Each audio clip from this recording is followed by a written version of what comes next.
The Test of Kindness, A Millionaire's Loneliness. Charles Hawkins sat in his lavish but eerily empty mansion, his fingers wrapped around a glass of untouched whiskey. The crystal chandeliers above cast their shimmering reflections across the room, but the grandeur of it all felt hollow. He wasn't always this lonely.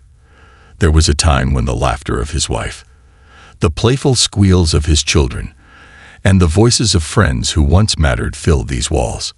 But now, all that remained was silence, a silence that had grown louder than any sound. The people who once surrounded him had faded away, some lost to time, others to choice. His children had moved far away, their calls becoming fewer and fewer until they stopped altogether. His wife, the only person who had ever seen past his money and ambition, had passed away 5 years ago. Money had bought him everything, yet somehow he had nothing. An unusual encounter. One evening, as the sun dipped below the skyline, Charles stepped outside. The city air was crisp, carrying the scent of freshly baked bread from a street vendor. He walked with no destination in mind, letting his thoughts wander. That was when he saw her. A tiny girl, no older than 8 years old, stood near the entrance of a cafe. She wore a faded pink dress, too thin for the cold evening air, and her blonde hair was tangled, as if no one had cared for it in a long time. Her big blue eyes scanned the streets, filled with an expression that was both desperate and determined. She wasn't begging. Not yet, but she was watching, studying the people who passed by, as if trying to decide who might listen to her. For reasons he couldn't explain, Charles stopped. He watched as she hesitated before stepping toward a well-dressed businessman. "Sir, could you spare some change?" she asked softly, her voice trembling but polite. The man barely spared her a glance before walking away. Charles saw something flicker in the girl's eyes. Disappointment, but not surprise. It was as if she had expected to be ignored, but had tried anyway. She moved to the next person, a woman in a designer coat. The result was the same. One by one, she approached 6 more people, and each time, she was either ignored or dismissed with a shake of the head. Charles clenched his fists. It wasn't the rejection that angered him. It was how normal it seemed to her. She was a child. An 8-year-old girl should never have to beg. The idea that changed everything. A strange thought crossed his mind. What if he tested her? Charles had spent his entire life reading people, knowing who to trust, who to invest in, who to avoid. This girl, something about her was different. He wanted to know why. What made her so different from the other beggars on the street? Was she genuine? Or had life already turned her into a survivor who knew how to manipulate? And so, for the first time in years, Charles felt curious. He turned and walked into a nearby store, buying a simple black cane and a pair of dark sunglasses. Then, with his heart pounding in a way it hadn't in a long time, he made himself blind. The experiment begins. Charles Hawkins, billionaire entrepreneur, stepped out onto the street pretending to be blind. He walked slowly, deliberately letting the cane tap against the pavement. He wasn't completely sure how a blind man was supposed to move, but he did his best, allowing himself to appear vulnerable. And then he waited. Would she approach him? Would she help him? Or would she, like many in her situation, see him as an easy target? He didn't have to wait long. Within minutes, a soft voice spoke beside him. "Excuse me, sir. Are you lost?" It was her. Her voice was closer now, careful, almost hesitant. Unlike before, when she had asked for money, her tone was different. Not desperate, but concerned. Charles kept his expression neutral. I think so," he said, adding a slight tremble to his voice. "I was trying to get to the bakery, but I think I took a wrong turn." There was silence. He felt her shift beside him, as if considering something. Then she gently took his arm. "I can take you there," she said. "It's not far." Charles felt his heart skip a beat. She didn't ask for money. She didn't hesitate. She just helped. He let her lead him, her tiny fingers gripping his sleeve.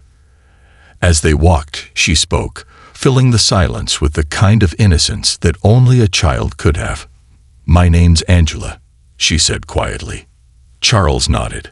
"That's a lovely name." Angela hesitated. "Thank you. People don't usually talk to me much." A pang of guilt hit him. How many times had he ignored people like her? When they reached the bakery, Angela released his arm.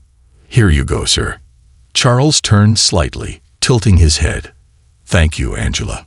He reached into his pocket, pulling out a folded bill. "For your kindness." She stared at it, but made no move to take it. His heartbeat quickened. "Sir, I don't want money," she said softly. Charles stiffened. "What?" Angela bit her lip, shifting on her feet. I just wanted to help." His grip tightened on the bill. "But you were asking for money before." Angela looked down. "Yes, but I wasn't asking for myself." She hesitated before continuing. "I have a little brother. He's sick. That's why I ask people for help." Charles felt as if the air had been knocked from his lungs. This child, this little girl who had nothing, had just done what most people wouldn't even consider doing. She had helped him for nothing in return. She had shown kindness, even when the world had given her every reason not to. And in that moment, Charles realized something that would change his life forever. For the first time in years, he wasn't looking at the world through the eyes of a businessman, a billionaire, or a man burdened by loneliness. He was looking through the eyes of a man who had just been reminded of what truly mattered. Angela had passed his test, but the real test was about to begin. A test becomes a mission, a heart that wasn't blind. Charles Hawkins sat in his luxury car, gripping the steering wheel as the city lights blur outside his tinted windows. His mind raced, replaying his interaction with Angela over and over again. She was different. In a world where people walked past the suffering of others without a second thought, she had stopped to help him, a stranger, a man she thought was blind. And even when he had offered her money, she refused. Who was this little girl? She wasn't just another beggar trying to survive. She was something else entirely. And Charles had to know more. Following the unseen path. For the first time in years, Charles felt something other than numbness. He wasn't sure if it was curiosity, guilt, or something deeper, but he couldn't let this go. His wealth had given him every opportunity to help people, yet he had spent years ignoring the world outside his mansion.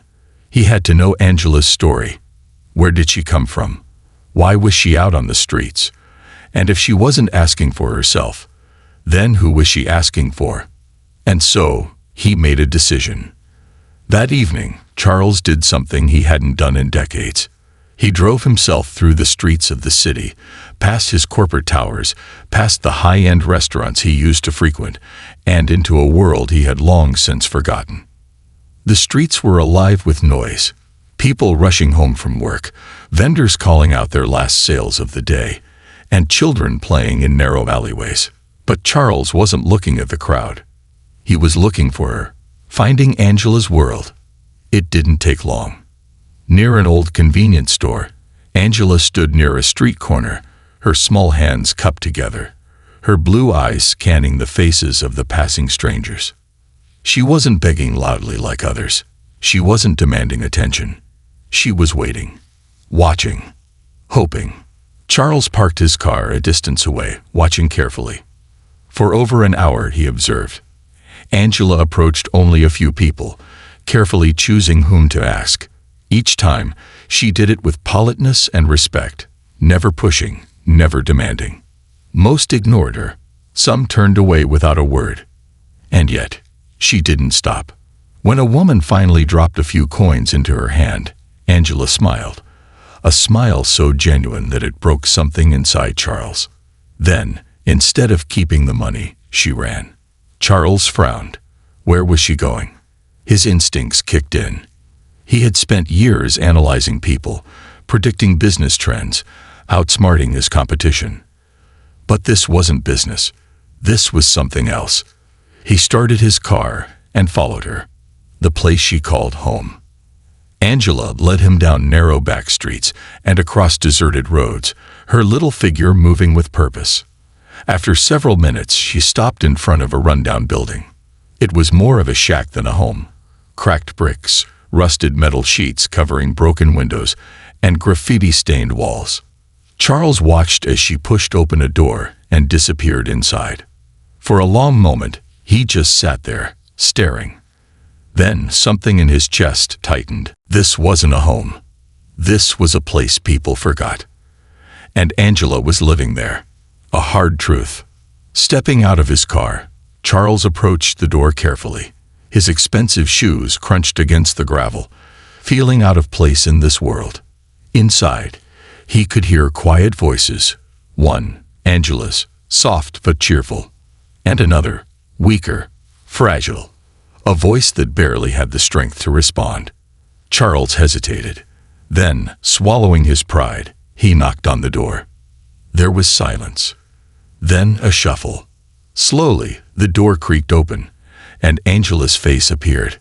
Her blue eyes widened in shock and fear. "Sir," she whispered, "how did you?" Charles raised a hand. "I just wanted to talk."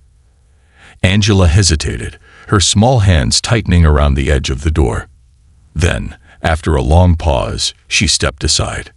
Charles entered, and what he saw nearly broke him. The face of true struggle. The room was small, cold, and nearly empty. The air smelled of damp concrete and hunger.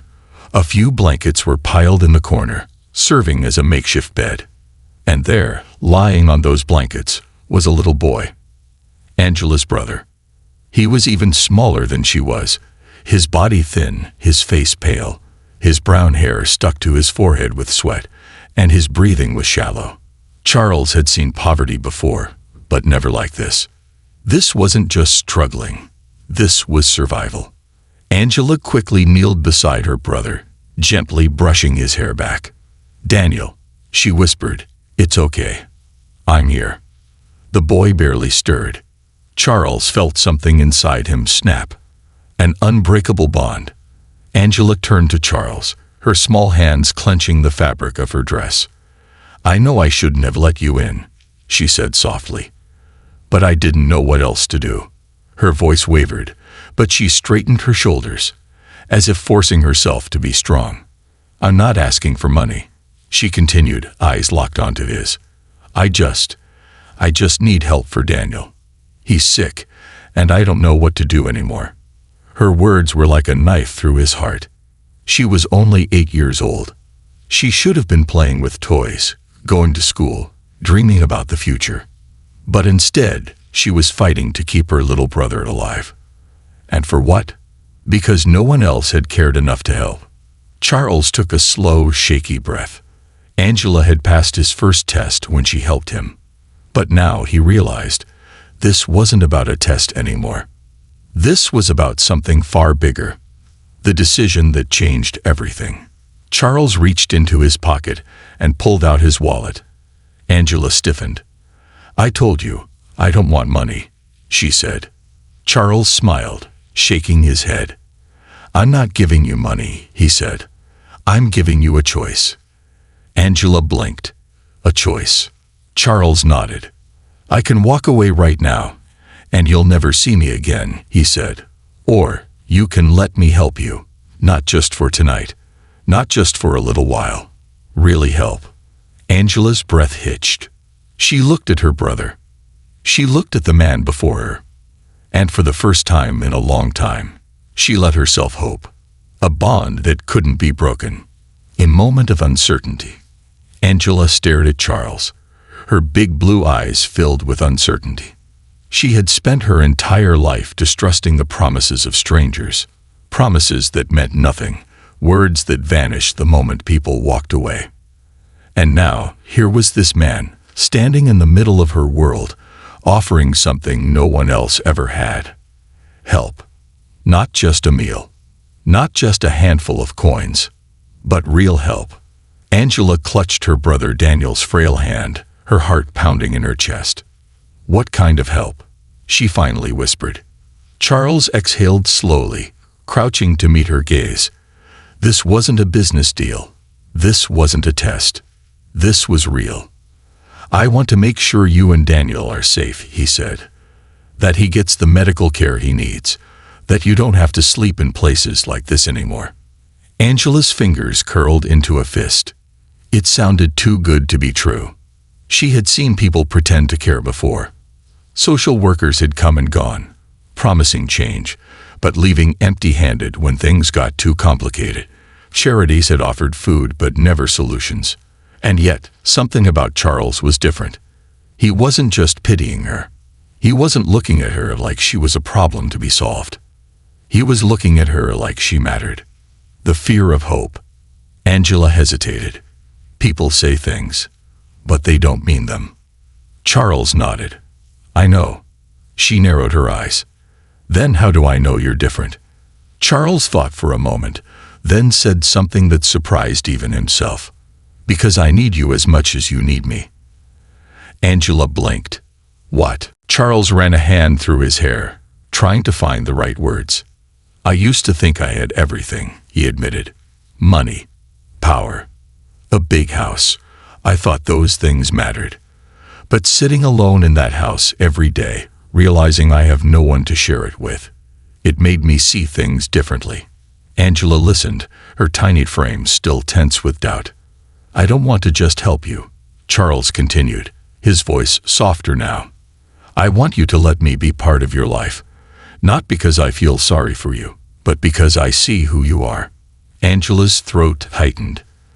For so long, she had felt invisible. Just another face in the crowd. Another burden no one wanted. But Charles saw her. Really saw her. And that terrified her. A silent agreement. The silence stretched between them, heavy with unsaid emotions. Then, Angela's fingers loosened.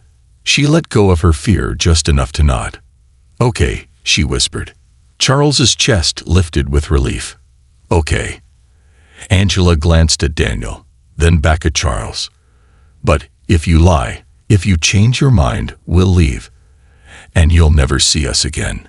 Charles smiled, but it wasn't the smile of a businessman sealing a deal. It was the smile of a man who had just made a promise he would never break. "I won't let you down." Angela studied his face one last time, then finally let herself believe it. An unexpected home. The drive back to Charles's mansion was silent at first. Angela kept her hands in her lap, stealing glances at the expensive leather seats, the glowing dashboard, the way Charles drove with quiet confidence. Daniel, still weak, had fallen asleep in the backseat. When they arrived at the mansion, Angela's breath hitched. It was bigger than she had imagined.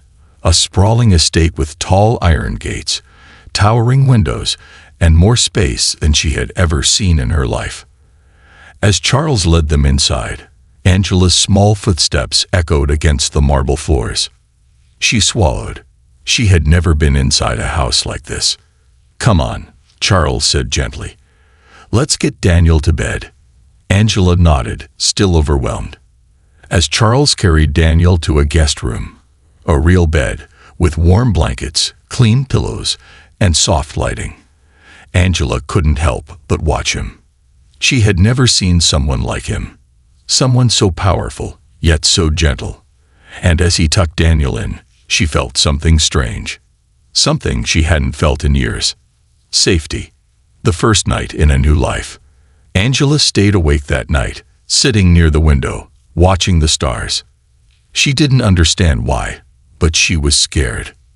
Not because she felt unsafe, but because she had spent so long not trusting anyone, not letting herself believe that things could get better. Now, for the first time in her life, things were changing, and that was terrifying. What if this was temporary? What if Charles changed his mind? What if she started to care about him, only for him to leave? She couldn't lose another person. She had already lost too many. A soft knock on the door made her jump. She turned.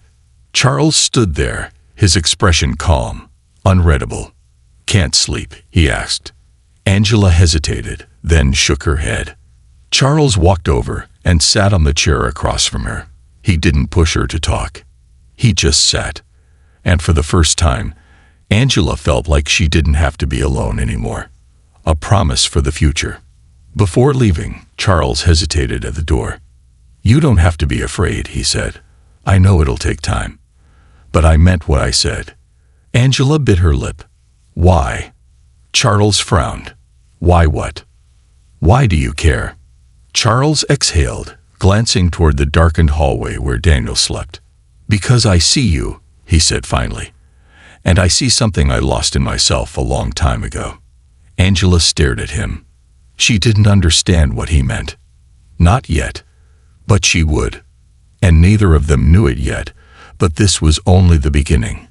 A home built on trust. The fear of losing again. Angela had always lived with one foot out the door. No matter where she went, she had learned never to get too comfortable, never to trust too much. Because the moment she let her guard down, people always left. Or worse, they changed. And so, despite everything Charles had done, the warm meals, the cozy bed, the quiet kindness in his eyes, Angela still kept her heart locked away. Because she had lived her whole life believing nothing good ever lasted. And she wasn't ready to let herself believe otherwise. The breaking point. Days turned into weeks. Daniel's health improved. The doctors, ones Charles had personally arranged, said that with proper nutrition and care he would recover. Angela should have been happy, but she wasn't. She was waiting for something to go wrong. One evening, as Charles stood in the kitchen, stirring a pot of homemade soup, an image she never thought she'd see from a billionaire, Angela finally asked the question that had been burning in her mind. "When are you going to send us away?" The spoon froze mid-stir. Charles turned, frowning. "What?" Angela's fingers gripped the table edge, her heart racing. "You said you'd help," she murmured. "But people always change their minds. They always say one thing and do another. So, when are you going to send us away?" Charles set the spoon down and walked over, crouching to her level. His blue eyes, the same color as hers, she realized, held no anger, no disappointment.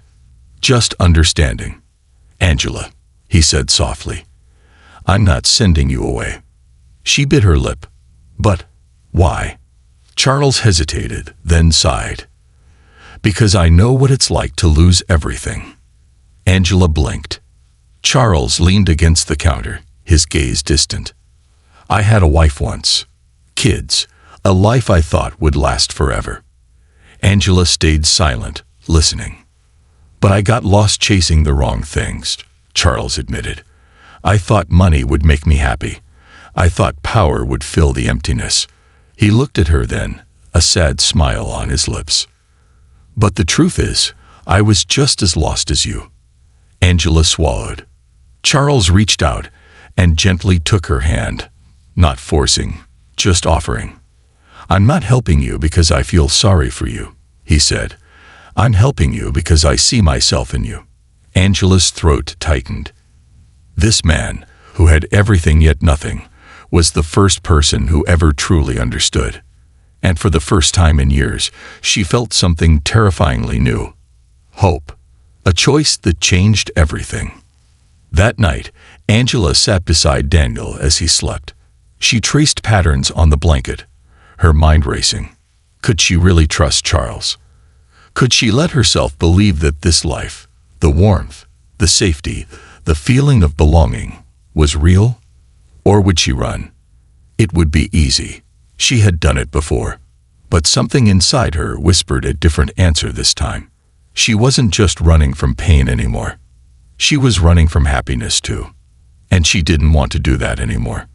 So, for the first time since meeting Charles, she let herself fall asleep without fear. Because for the first time in forever, she had a home.